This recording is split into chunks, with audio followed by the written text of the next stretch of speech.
Hey Rochit, what's up? Hey guys, I'm a little bummed. Why? I'm trying to go to the University Scholars Leadership Symposium, but I have no idea how to figure out the money. Why don't you apply for the iSchool Undergrad Travel and Research Fund? Wait, what's that? This fund is actually one of the best that the iSchool has to offer. It helps students like us travel and attend conferences and present our research by covering hotel, registration, and transportation. Because of this fund, I got to go to the Grace Hopper celebration in Orlando, Florida, where I got to meet and network with other women in the tech field. Getting to hear their presentations on different work and research in the field helped me figure out my career interests. For me, this fund allowed me to attend the University Scholars Leadership Symposium in Thailand. I was able to attend a conference with over 1,000 students from across the world at the United Nations in Bangkok.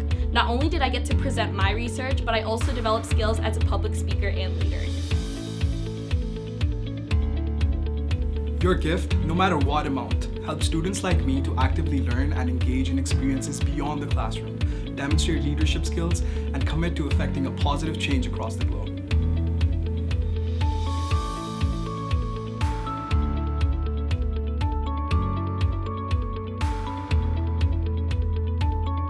Thank you for your support.